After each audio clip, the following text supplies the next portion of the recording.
dépôt liste yi nga xam ne coalition de partis politiques yi wala sax ñenn ñi féetoo si waaye société civile bi amal nañ ko mu am ay liste yoo xam ne recalé nañ ko comme ni ma ko waxee ku mel ni comme Bougane Gueye Dany Adama Faye Serigne Mboup Fadel Barro mu nekk ay 4 personnes yoo xam ne mun nañoo ne recalé mu mel ni comme wàllum lii nga xam ne mooy système de parrainage bi nga xam ne ñu ëpp si Sénégalais yi wala sax analyste politique yi da loon ko ñaawlu finalement def na ses premières victimes ban jàngat nga ci am.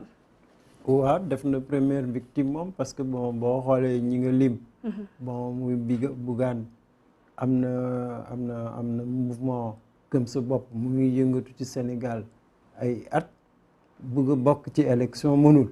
parce que parrainage moo tax amul leneen lu ko teree participer lu dul parrainage bi loi la bu ñu taxawal lu ñu ko tëddalee condition yu ñu ko laaj defu ko remplir ko.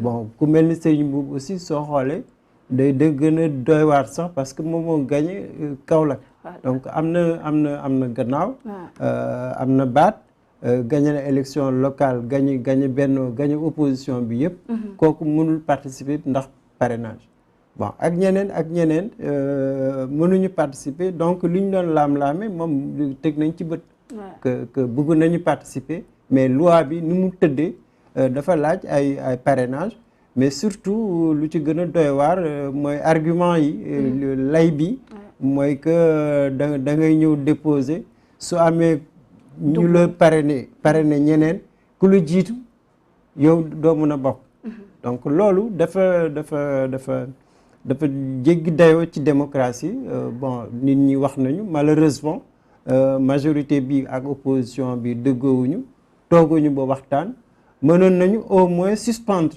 loi parrainage bi ba élection législative passé mais wante bon majorité bi nangul loolu assemblée voté na loi bi ñoom lu ñu gis mooy appliqué mais en tout cas suñu démocratie commencé na lajj ci parrainage bi loolu moom lu am la bon léegi nag mënuñu wax rek responsabilité majorité bi la parce que ñoom tamit dañu waroon gën a taxaw gën a préparer mën a conformer ci loi loolu aussi defe naa muy Serigne Mboup muy Bougane ak ñeneen bon nañ ci jëlee expérience ñu am na ñu bëri boo xoolee.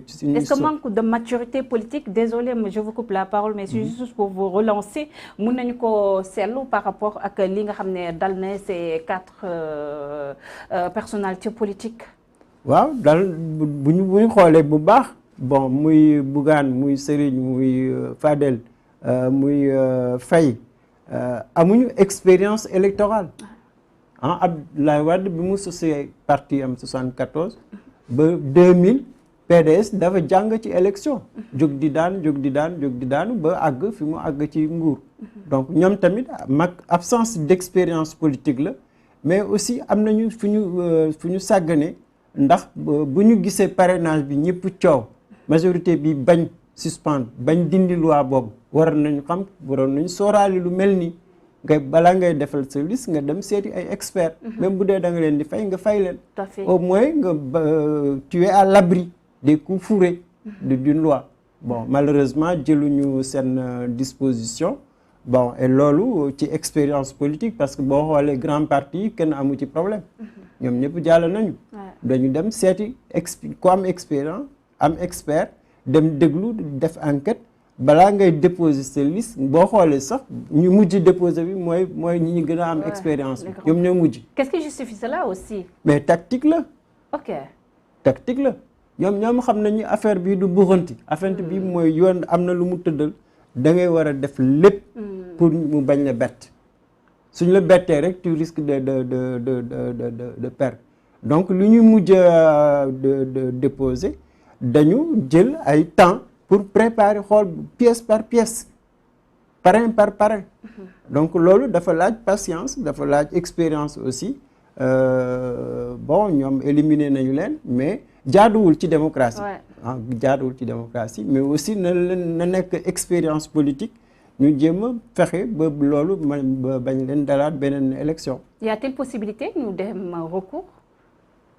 non amul recours amul recours les listes sont closes ils sont éliminés maintenant nag bon ça ne veut pas dire que duñu participer parce que ay électeurs lañu am nañ seen carte électeur am na fi ñu bindoo xëy na ñu woote consigne xëy na ñu joxe consigne que mel ni Bougane wala ko mel ni Serigne Mboup wala Padel mën nañu dem ñu woote ñu ne ñun comme mënuñu dem toog nañu waxtaan nañu lii la ñuy def consigne pour voter diw mën nañu aussi bañ a joxe consigne loolu aussi ci politique la.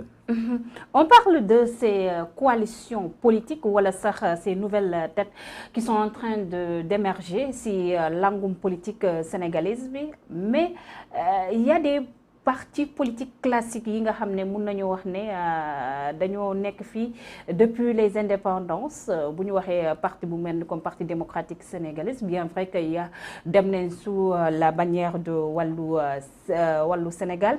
Il y a aussi l'AFP de Moustapha Niasse, il y a aussi AJ/PADS, PS aussi. Mu mel ni comme ces grandes parties dañu commencé di disparaître di ñàkk li nga xam ne mooy doole fii ci Sénégal lan mooy justifier loolu aussi. Loolu lu jar a laaj la nag bon laaj bu compliqué. bu compliqué parce que ni nga wax am na. Ancien parti amatuñu doole. muy PS muy PDS. bon AJ ànd jëf ak ñeneen parti de gauche amatuñu doole boobu. léegi ku am doole mooy ku jiite coalition. donc nekkatul rek parti traditionnel déedéet da ngay nekk peut-être parti traditionnel mais am coalition. il faut que am depuis 2000 ba léegi même temps Abdou Diouf aussi ba ci année 2000 yi Abdou Diouf commencé na woon moom tamit am ay coalition surtout mouvement de soutien. mais depuis 2000 lu ñu gis pour jël nguur soo amul coalition mënoo dem. loolu PDS dafa am coalition loolu tax mu jël nguur 2000 Macky Sall pour mu jël nguur 2012 dafa am coalition. bu doon PDS cote mënul daanal PS 2000. bu doon APR cote mënul daanal PDS. donc coalition bokk na tey jii ci suñu jeu politique ci coalition la. wante malheureusement lu ñu gis.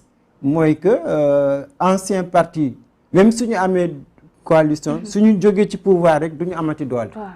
muy PS muy PDS. PS gis nañ ko depuis 2000 ba tey ji PDS mënul jël nguur. amoon na coalition bi muy diriger PDS naka noonu. APR soo moytul loolu moo ko nar a dal. su jógee ci pouvoir bi du amati doole bi mu amoon. donc ça veut dire que am na naxi mbaay ci biir quand même. Comment ça? Parce que soo xoolee PDS dafa jël nguur am coalition jiite wante avant muy jóge 2012 ñu àndaan ak moom yëpp dañu rocceeku dem seen yoon. nax na leen ba jël nguur dàq leen benn par benn. bon soo xoolee APR tey ji 2012 ba tey ji PS amatul doole bi mu amoon bi muy jàppale Macky Sall. AFP naka noonu AJ naka noonu soo xoolee sax Macky Sall dem na ba dem.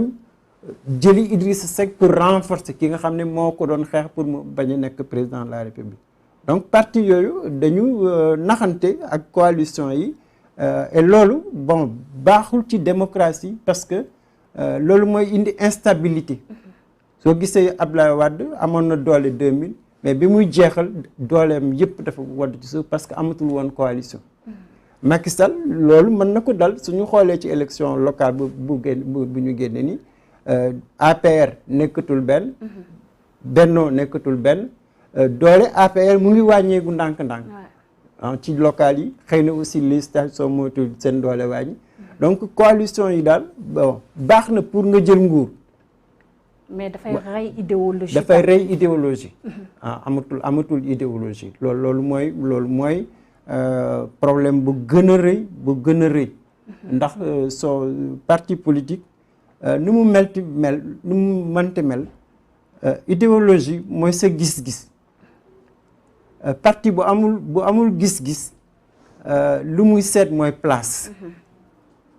PDS dal na ko PS dal na ko APR mu ngi koy dal c'est-à-dire que nit ñi du ñu xoolati gëm-gëm. lu ñuy xool lan laa ci am. et loolu soo gisee transhumance ni mu bare nii wala sax ñu génn ci élection locale.